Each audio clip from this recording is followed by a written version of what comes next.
Deuxième table ronde de cette matinée qui a pour thème faire face à la vague des écrans connectés et accélérer sa stratégie Atawad. Pas l'offense de vous traduire Atawad. Vous pouvez regarder sur Google si vous voulez savoir ce que ça veut dire.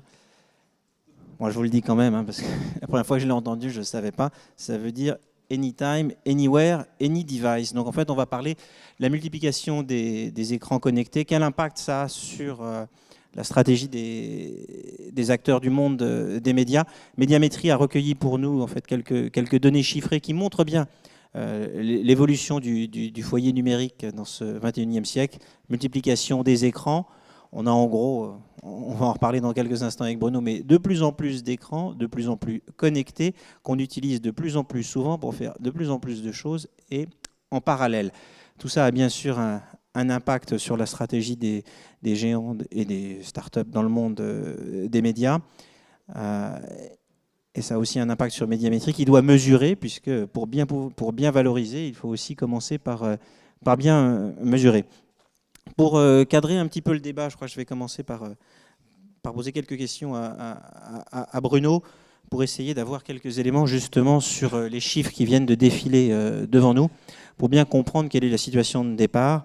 En fait, en gros, quels sont les grands repères, quels sont les grands équipements, les grands volumes aujourd'hui sur l'équipement des Français et un peu sur notre évolution en termes de comportement numérique dans ce 21e siècle. Est-ce que vous avez quelques chiffres clés en tête? Oui, bien sûr. Bonjour à toutes et à tous d'abord. Oui, quelques chiffres. Mais moi, d'abord, point 1, je pense qu'il ne faut pas réduire le numérique à Internet. Ça, c'est un point. Deuxième point, ce qu'on voit avec le digital, c'est une règle fondamentale, me semble-t-il, du fonctionnement du marché de la communication depuis qu'il existe. C'est que c'est d'abord un marché de l'offre, qui est tiré par l'offre de la technologie, bien sûr, mais par l'offre de contenu, d'autre part. Et qu'on a toujours été dans un marché qui est plus d'addition que de substitution. Ce qui fait qu'aujourd'hui, avec l'accélération digitale, eh bien, on est dans le monde du toujours plus. Vous l'avez dit, c'est toujours plus d'écrans. On est à plus de 6 écrans qui permettent de lire de la vidéo. 6 écrans par foyer ou par personne? Par foyer. Bien sûr, il y a le téléviseur, un peu moins de 2 par foyer, il y a les smartphones, il y a le PC, il y a la tablette et il y a la console de jeu dans ces 6,4 équipements par foyer. Ça, c'est des chiffres pour la France? Ils sont à peu près cohérents avec à peu près les autres pays? C'est des chiffres très cohérents avec le reste du monde. Le deuxième point, c'est qu'on consacre toujours plus de temps aux médias. Je prends un exemple, c'est celui de la télévision. La télévision classique a battu son record l'an dernier dans sa pratique traditionnelle, regarder chez soi, sur le téléviseur, un programme de télévision. C'était 3h50 et les autres usages représentent en gros 3 à 4% en plus de ces 3h50. Il n'y a pas forcément de cannibalisation, c'est pas parce qu'il y a plus d'écrans qu'on regarde moins la télé. On n'est pas dans la substitution, on est plus dans l'addition. Et Internet n'a pas impacté la radio qui est toujours à 3 heures d'écoute quotidienne. Internet fixe, Internet sur PC, c'est aujourd'hui de l'ordre d'1 heure et quart pour ceux qui le pratiquent. Les tablettes, c'est de l'ordre d'une demi-heure. Donc, on est dans le toujours plus de temps. Et enfin, on est dans le toujours plus d'usage. Je dirais, avant, il y avait, et c'est une question de stratégie pour l'ensemble des médias, on était dans une consommation média qui était tirée par les étapes de la vie. J'étais jeune, je lisais tel canard, j'écoutais telle radio, je rentrais à l'université, je changeais un peu mes pratiques, je m'installais hors de domicile de mes parents, je changeais aussi de pratique. Là, ce que l'on a appris jeune pèse beaucoup plus dans la différence de consommation des médias de demain. Est-ce qu'aujourd'hui, il y a un vrai différentiel? Les jeunes ne consomment déjà plus du tout les médias comme les personnes un peu plus âgées, ou est-ce que finalement, aujourd'hui, tout le monde se regroupe? C'est-à-dire est-ce que même les trentenaires, les quarantenaires, les cinquantenaires adoptent eux aussi les technologies numériques? Alors, je ne dirais pas que les jeunes ne consomment pas les médias comme tout le monde. Je veux dire, ils regardent massivement la télévision, ils écoutent massivement la radio. Par contre, les nouveaux usages ont une pondération bien supérieure chez les 15-24 ans que chez, je dirais, les 15 ans et plus en général. On peut dire que les nouveaux usages, que ce soit la consommation de radio sur les supports multimédia ou que ce soit regarder la télévision sur des nouveaux écrans en différé, en catch-up, eh bien c'est une pratique 2 à 3 fois supérieure chez les 15-24 que en moyenne française. Donc ça va peser demain sans doute sur la consommation média en général. En même temps, pour les jeunes comme pour les vieux, la journée n'a que 24 heures. Est-ce qu'il n'y a pas quand même un moment où les jeunes qui passent plus de temps sur leur mobile, plus de temps sur leur tablette, vont finir par arrêter de regarder la télé ? Ça, je n'en sais rien, mais c'est vrai que si on ajoute toutes ces durées de consommation média, on se dit mais qu'est-ce qui se passe ? Et là, je dirais qu'il y a 2 tendances qu'il faut bien analyser. C'est d'abord qu'aujourd'hui, la consommation média est devenue mobile. La radio l'est depuis longtemps. De nouveaux médias sont devenus consommables en mobile. Et puis le deuxième point, c'est ce qu'on peut appeler le multitasking. Il ne faut pas confondre le téléviseur connecté et le téléspectateur connecté. Le téléviseur connecté, il permet de regarder de la vidéo sur son écran en face du canapé. Le téléspectateur connecté, c'est celui qui surfe sur Internet, sur sa tablette, sur son smartphone ou sur son petit PC tout en regardant la télévision. Et ce phénomène du multitasking est une tendance lourde. On va revenir aux chiffres. Juste une remarque, Christopher, sur la segmentation entre les jeunes et, j'ose le dire, les vieux comme moi. Est-ce qu'aujourd'hui, pour une radio comme RTL, en fonction des différents supports, vous avez des stratégies différentes pour essayer d'atteindre des cibles, des âges différents ? Oui, bien sûr. D'abord, on a dans le groupe RTL, nous avons 3 radios. On a RTL et 2 musicales, Fun Radio et RTL2, qui sont chacune en vérité définies à la fois par des styles musicaux, mais également par des cibles d'âge de public. Mais je voudrais revenir juste parce que je pense que ça éclaire le débat. Prenons l'exemple, on dit souvent, tiens, les ados ont des pratiques totalement différentes et du coup ne pratiquent plus les médias classiques. Moi, j'ai un exemple très simple sur la radio. Aujourd'hui, le soir, entre 21h et 1h du matin, et d'ailleurs pour les parents dans la salle, souvent même au-delà du matin, la consommation des radios dites jeunes musicales comme Fun Radio est très élevée puisque tous les soirs, il y a 1,3 million de 13-24 qui sont à l'écoute de leur radio durant cette période-là. Alors qu'est-ce qu'ils font ? Ils ne font pas qu'écouter leur radio.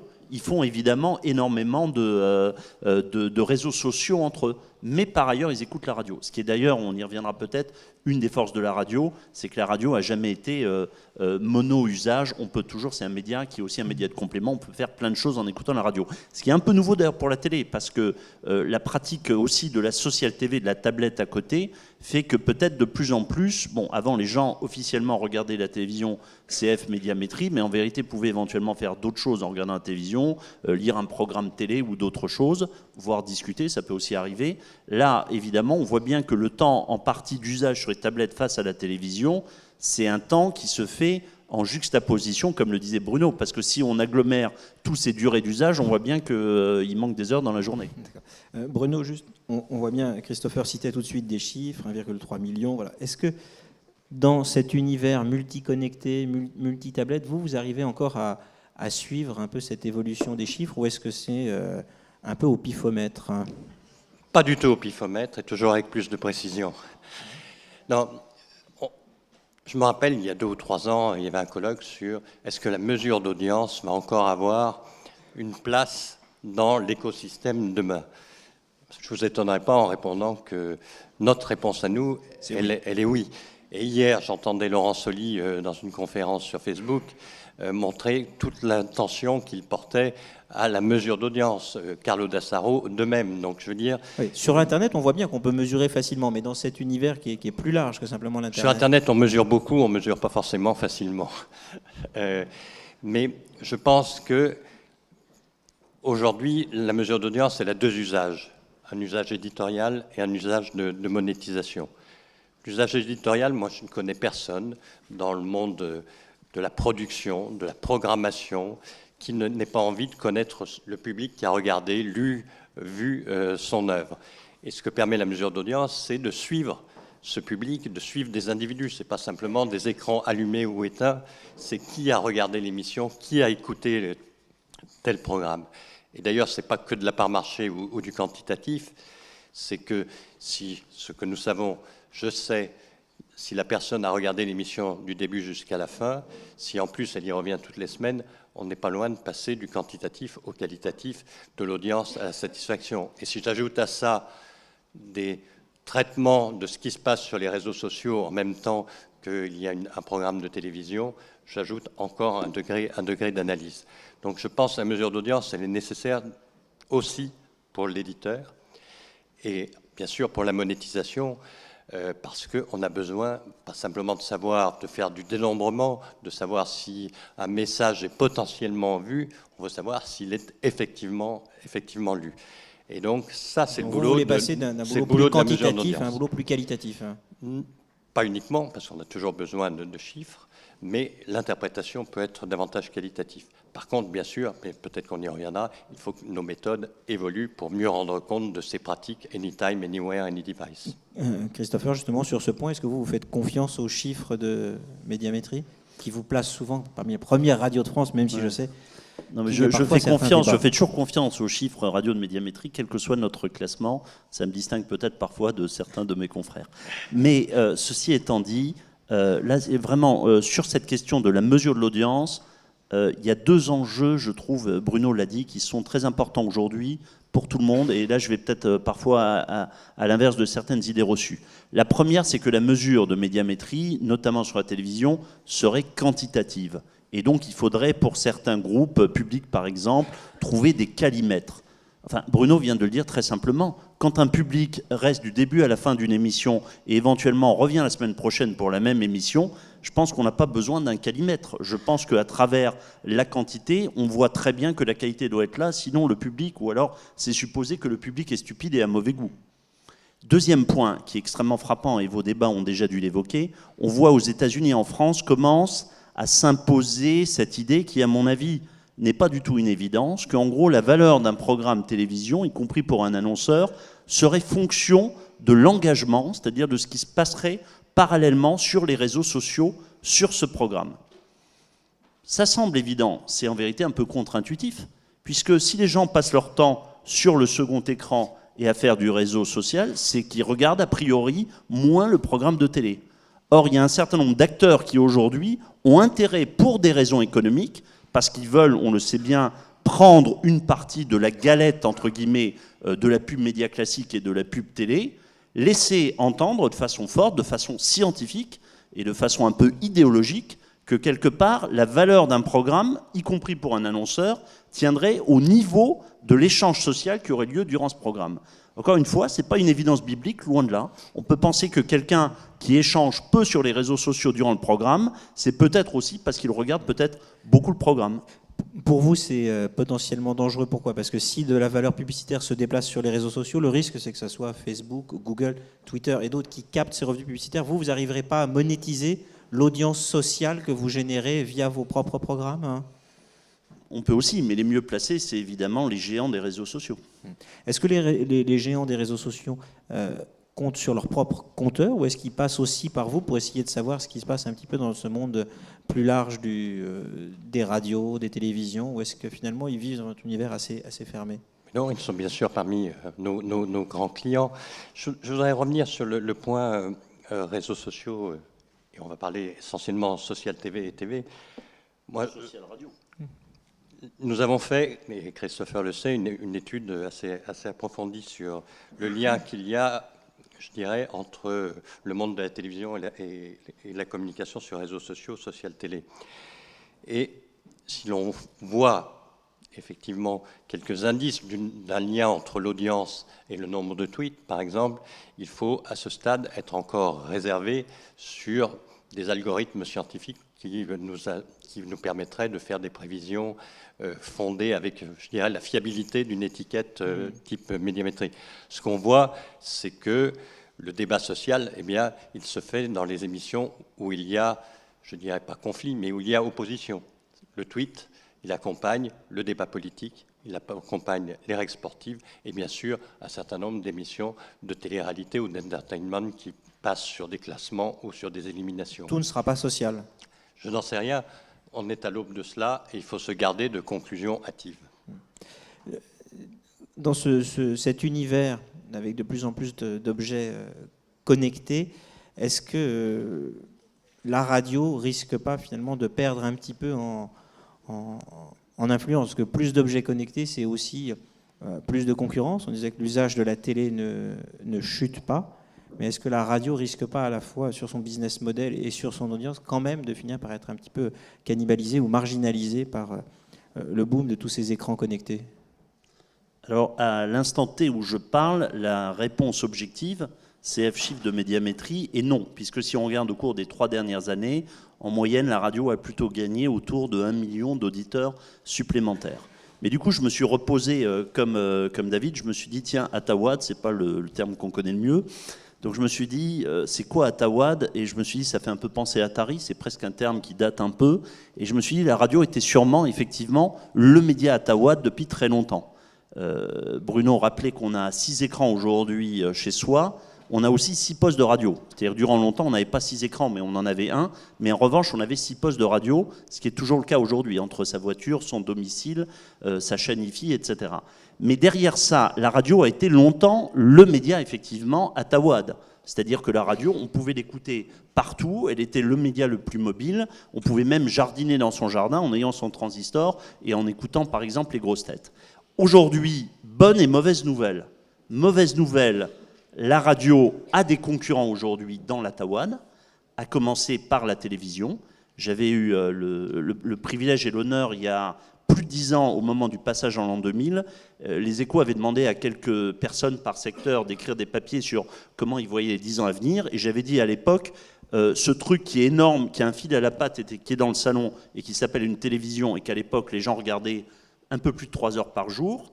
J'avais dit, le jour où on l'aura dans la poche et qui sera sans fil à la patte, il aura un avenir formidable et la consommation augmentera. À l'époque, vous étiez dans la télévision et pas dans la radio. À l'époque, j'étais dans la télévision, mais je le redis aujourd'hui. D'ailleurs, c'est l'effet objectif. Donc, premier point, mauvaise nouvelle pour nous, nous n'avons plus l'exclusivité de la mobilité. Donc, il y a d'autres médias qui deviennent plus concurrents dans un certain nombre de situations. Bonne nouvelle pour nous, c'est que la radio garde des caractéristiques propres dans ce monde qui fait qu'au fond, on a retrouvé de nouveaux avantages. Le premier, je le dis en plaisantant, mais c'est toujours le seul média qui est compatible avec le permis de conduire. Expliquez. C'est assez simple. Dans une voiture, en tout cas en roulant, il est difficile de lire un journal et il est difficile de regarder la télévision. Et quand bien même on le fait, pour le compte, c'est interdit par les règles du permis de conduire. Donc on a encore ce privilège et cet avantage, je pense, durable, très durable. Or, la consommation en mobilité est évidemment très importante. C'est plus de 30% de la consommation de la radio. Et puis, pour faire simple, rapidement sur 4 points, ça donne de nouveaux développements et de nouvelles perspectives. Le premier, c'est des nouveaux contenus, notamment le fait d'avoir amené de l'image. Donc ça, c'est clairement pour nous des nouveaux contenus. Le deuxième, c'est le fait d'accéder à de nouveaux business models, notamment celui du pré-roll et de l'image. Le troisième, c'est le fait, à travers la social radio, de pouvoir être encore dans... La radio a toujours été le monde de l'interactivité, mais de rajouter une nouvelle couche d'interactivité. Et le dernier, c'est la diffusion. Et ce qui se passe en diffusion est formidable pour nous, aussi bien sur les terminaux, c'est-à-dire qu'il y avait déjà 6 terminaux de radio par foyer. Aujourd'hui, ça va en augmentant, puisqu'on peut écouter sa radio sur son smartphone, sur sa tablette, etc. Et en termes de diffusion, puisque comme vous le savez, en FM, on ne peut pas être entendu partout, selon les autorisations que les réseaux nationaux ont eues ou n'ont pas eues sur le territoire. Grâce à la 3G et demain la 4G, on peut capter une radio comme RTL, y compris à des endroits où on ne peut pas l'avoir en FM. Ça, Bruno, vous le constatez. Est-ce que le boom du numérique permet l'accroissement de la consommation radio, un peu comme vous le voyez dans la télé, ou est-ce que la radio risque plus d'être cannibalisée? Ce qu'on constate, c'est qu'en gros, 10% du temps passé à écouter la radio vient de ces nouveaux postes, on va dire, du smartphone ou d'autres écrans multimédia. Et c'est une part qui est en croissance régulière? C'est une part, bien sûr, c'est une pratique qui est en croissance forte. Les podcasts, et par bien exemple, sûr, avec toujours la même hiérarchie, les jeunes ouvrant cette perspective de nouvel usage. Est-ce que vous voyez un jour où les jeunes écouteront la radio, un peu comme ils regardent de plus en plus la télé en catch-up, ils écouteront de moins en moins la radio en direct, mais ils auront une consommation beaucoup plus a posteriori, ils podcasteront beaucoup plus que les autres? Vous pensez qu'ils rattraperont les modes de consommation de la génération, des anciennes générations? On a déjà un petit peu de recul sur ce sujet. Il y a quelques années, j'étais dans le groupe M6, et M6 a été, je pense, le premier groupe en France important à lancer M6 Replay, c'est-à-dire à lancer sa chaîne principale en replay. à l'époque, on s'est évidemment, comme le groupe TF1, comme d'autres groupes, posé beaucoup de questions en disant mais est-ce que, je parle d'un truc qui aujourd'hui est évident, mais à l'époque il y avait une question légitime, c'était si on permet à quelqu'un de regarder un programme en replay, est-ce qu'on ne va pas perdre sur la première audience qui du coup donne la puissance? Le groupe M6 a décidé, et je pense que de ce point de vue-là il était visionnaire, a décidé d'y aller, de faire ce pari. On voit bien aujourd'hui que le replay en télé, la consommation linéaire, Bruno a des chiffres très intéressants là-dessus, et la consommation linéaire demeure extrêmement forte. Le replay s'est largement développé, mais, et pour la radio, c'est exactement la même chose, entre le podcast, mais on parle souvent que de podcast, il ne faut pas oublier que le podcast, c'est du téléchargement. Or, il y a aussi la réécoute en streaming qui existe et qui aujourd'hui n'est pas mesurée, disons, officiellement. Mais une fois qu'on a dit ça sur la radio, c'est le même phénomène.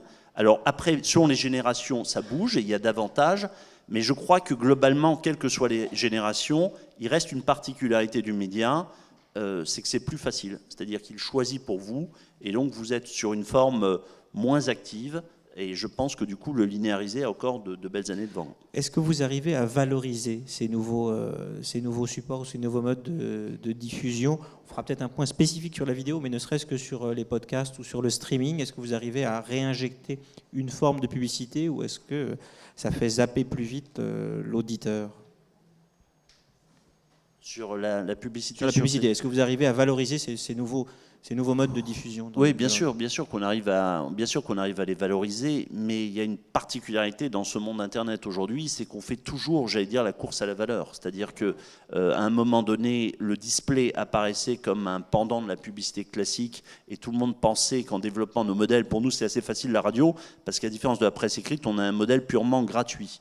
Donc on n'a pas ce problème d'adaptation de modèle. Donc on se disait qu'en allant sur Internet et en développant de l'audience, grâce au display, on allait retrouver en publicité sur Internet à peu près des ratios proches de ce qu'on a en radio. En fait, il s'est avéré, comme pour tout le monde, qu'au fur et à mesure, la valeur du display a chuté, de telle sorte que c'est une espèce de course sans fin. Mais entre-temps est arrivé le pré-roll, nouvel Eldorado, pré-roll, publicité visuelle, avant, pendant du replay. Et là, tout le monde s'est dit, voilà le nouvel Eldorado. Parce qu'à un moment donné, la demande par rapport à l'inventaire était supérieure à l'inventaire. Évidemment, ça n'a échappé à personne, ni à nous, ni aux échos, ni à aucun média. Donc tout le monde aujourd'hui produit de l'image de façon accélérée, de telle sorte que l'inventaire disponible pour le pré-roll est en train d'augmenter de façon accélérée. Et on va sans doute voir aussi sur ce terrain-là de la valeur publicitaire et de la valeur par rapport au contenu, également une déflation. Donc c'est un peu la difficulté quand même dans ce monde du numérique et dans ce monde d'Internet, c'est qu'on court toujours après la valeur. Est-ce qu'il y a les médias classiques en tout cas. Est-ce qu'il y a une solution selon vous? Est-ce qu'il faudrait, je sais pas, limiter le supply? Est-ce qu'il faut mettre de la publicité que sur un ou deux podcasts, un ou deux streaming, finalement en faire moins pour mieux le valoriser? Est-ce que ça pourrait être une stratégie ou est-ce qu'il faut simplement inventer le nouveau support publicitaire et essayer d'avoir un coup d'avance sur ses concurrents et de rester dans une guerre qui est forcément déflationniste? Moi, j'ai tendance à penser que de toute façon, dans l'augmentation de l'inventaire, il y a véritablement forcené. Dans cette augmentation forcenée de l'inventaire, on l'a vu pour le display, on commence à voir pour le pré-roll, il y a des choux et des carottes et des choses qui, objectivement, n'ont pas la même valeur. Donc, n'ont pas la même valeur pour un annonceur. Donc, je pense malgré tout qu'à un moment donné, en tout cas, certains médias peuvent retrouver une valeur comparative plus importante par l'environnement qui garantisse à l'annonceur. Et croyez-moi que sur Internet, on peut faire facilement des démonstrations à des annonceurs de voir que leur publicité peut parfois être dans un environnement qui sont très loin de souhaiter. Bon, il y a un exemple concret, hein, c'est Audience Square. Le groupe RTL, comme Le Monde, est membre d'Audience Square. C'est une association de médias. Parce qu'on pense effectivement que même sur un principe d'ad exchange, une association de médias peut donner un environnement pour des annonceurs qui a beaucoup plus de valeur qu'une association lambda. Bruno, sur ce point, est-ce que vous sentez de la part des annonceurs une volonté qualitative ou est-ce qu'ils achètent seulement du quantitatif et ils se disent finalement arrosons large, on finira toujours par atteindre les cibles, pas question de payer plus cher et de croire le discours de Christopher pour toucher une cible qu'on peut toucher autrement pour moins cher? Votre question emporte la réponse. L'annonceur, il recherche de l'efficacité. Il a besoin, il ne se contente pas de savoir si son message a été potentiellement vu, potentiellement écouté. Il veut savoir qui l'a vu, qui l'a écouté, quel a été le degré d'engagement de cette personne. Et donc, pour ça, on a toujours besoin de suivre des individus. C'est le boulot des panels qui vont devenir de plus en plus multi-écrans et de plus en plus plurimédias. Et puis, d'autre part, de marier ces données individuelles très qualifiées avec des données extérieures, des données contextuelles. Et un très bon exemple à la fois de réponse à votre question et de réponse à cette démarche, c'est ce que nous lançons à partir de janvier sur Internet, un outil d'efficacité publicitaire sur Internet qui s'appelle OCR, qui, l'annonceur va pouvoir taguer sa campagne. La mesure site-centric permettra, chaque fois que le message sera ouvert, de savoir qu'un ordinateur s'est connecté dessus. Un premier rapprochement sera fait avec des données de Facebook. Et un deuxième recalage sera fait avec nos données de panel, ce qui fera qu'en temps réel ou quasi temps réel, on pourra suivre l'efficacité d'une campagne. Est-ce que la cible que je visais est atteinte? Sur ces nouveaux usages, ces nouvelles tablettes, ces nouveaux devices, vous le dites à la radio parce que vous venez du monde de la gratuité, on a l'impression que finalement c'est pas vraiment d'investissement en plus, c'est des recettes qui seraient peut-être pas tout à fait à la hauteur, mais que ça vous coûterait pas trop cher d'aller sur ces nouveaux supports. Est-ce que vous avez fait un bilan économique coût-recette de ces nouveaux usages? Le bilan économique pour un groupe comme le vôtre? Alors, le bilan économique, effectivement, c'est qu'on arrive à peu près à équilibrer nos nouvelles dépenses et nos recettes, mais on ne peut le faire qu'en ayant une approche, je dirais à la fois très volontariste, c'est comme pour la presse écrite, ça nous oblige à revoir nos organisations, dans certains cas à revoir les pratiques de nos métiers. Donc concrètement, pour vous donner un exemple, quand on filme 12 heures aujourd'hui d'émissions de radio qui sont disponibles en flux sur un écran, il n'y a pas de réalisateur. C'est fait avec des caméras automatiques, c'est fait par les personnels qui avant faisaient uniquement du son et de la radio. C'est la régie son qui a placé une caméra vidéo et c'est tout. Exactement, et des gens qui ont été formés et qui aujourd'hui travaillent là-dessus, mais travaillent sur l'image en plus. Et au niveau de la rédaction, est-ce que c'est la même équipe de journalistes qui fait le web et la radio? Quand ils sortent du bocal, ils vont dans le... Alors, pour la radio, là, en tout cas, c'est la pratique que nous avons, mais je crois que c'est la pratique de la plupart des autres groupes radio. Nous n'avons pas la même démarche que la presse. La presse a procédé, notamment la presse quotidienne, en grande partie à de la fusion entre les rédactions Internet et les rédactions papier, parce que le temps n'était pas du tout le même, avec d'un côté la sortie une fois par jour de la presse écrite, et d'autre part la possibilité tout au long de la journée d'alimenter des sites. Nous, on est un peu dans la situation, enfin dans une situation très différente, parce que de la radio comme RTL, c'est 50% d'infos, donc c'est quasiment un travail sur l'info en continu, que ce soit à l'antenne essentiellement ou derrière l'antenne. Donc si aujourd'hui je fusionnais les deux rédactions, la force malgré tout de la radio est telle qu'au bout d'un moment, tout le monde ne travaillerait que pour la radio, donc ce serait une perte pour la rédaction Internet. Donc nous avons toujours deux rédactions séparées, mais en fait géographiquement elles ne le sont plus du tout, elles l'étaient. Aujourd'hui elles sont l'une totalement intégrée dans l'autre. La rédaction Internet est géographiquement et physiquement totalement intégrée dans la rédaction RTL Radio. Et surtout, la grande nouveauté, c'est qu'aujourd'hui, les journalistes qui travaillent sur la partie radio ont des contributions régulières et importantes à la partie Internet. Et le bilan économique, alors c'est des coûts en plus, est-ce que ça génère aussi des recettes qui sont satisfaisantes ou pas encore? C'est un investissement qui payera un jour? Quel est votre pari sur ce... Le pari qu'on fait, c'est un peu le pari que font certains très grands acteurs d'Internet, Google et autres. On pense que si on lance un service et qu'on a de l'audience, à un moment, on finira d'une façon ou d'une autre par trouver le modèle économique. Mais aujourd'hui, objectivement, ce modèle économique, on le cherche. Je ne dis pas qu'il n'existe pas, mais il n'est pas évident. Et je pense que pour la plupart des médias, la partie numérique, si on était en coût réel par rapport aux recettes réelles, je pense qu'il y a très peu de médias en France qui auraient un bilan positif. On a le temps pour une ou deux questions avant la pause café de cette matinée, pause café pour les gens dans la salle comme pour nos internautes. Est-ce qu'il y a des questions dans la salle? Sinon, j'avais une question en plus pour Christopher, le temps que vous réfléchissiez. Christopher, le groupe RTL fait partie d'un groupe, enfin, la radio RTL et ses différentes radios fait partie d'un groupe plus large. En France, c'est M6, mais en Allemagne, c'est aussi d'autres actifs médias. Donc, c'est un groupe véritablement multimédia. Est-ce qu'à l'ère du Atawad, vous avez plus de synergie? Est-ce qu'il y a plus de centralisation? Est-ce que ça vaut le coup finalement de rapprocher, de plus mutualiser pour utiliser les images d'M6 ou de W9 ou faire d'autres choses en commun? Alors effectivement, RTL Group, moi je suis la partie radio française de RTL. RTL Group est un groupe européen, c'est d'ailleurs le premier groupe de médias européens qui a beaucoup de télévision et qui fait également de la radio et de la production avec Fremantle. C'est un groupe qui a une vraie tradition de décentralisation par pays. Pourquoi? Parce que le constat était assez simple, c'est que en matière de médias, et notamment de médias audiovisuels, les goûts, les habitudes dans chaque pays sont différents. Donc à partir de là, il y a des entreprises qui représentent le groupe dans chaque pays, avec des managers, que ce soit Nicolas de Taverneau pour la partie télé en France, ou moi pour la partie radio, qui ont une véritable autonomie par rapport au travail qu'ils font tous les jours sur leurs médias. Maintenant, c'est vrai que dans cette nouvelle donne, c'est un groupe aussi qui cherche, comme tout le monde, la façon de se développer dans ce nouveau monde. Et ça nous amène sur certains points à regarder les choses différemment. Je vais donner un exemple très simple. Le groupe a racheté au niveau du groupe RTL TV Broadband, qui est un agglomérateur de contenu de chaînes de télévision sur YouTube.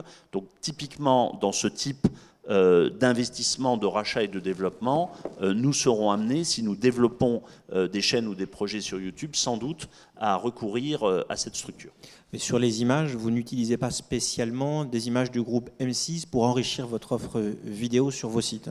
Si, on a des accords avec le groupe M6 sur les images pour nos sites vidéo. Est-ce qu'il y a une question? Sinon, je vous propose de faire une pause café. On se retrouve dans un tout petit quart d'heure ici. Merci à tous. Merci à toutes.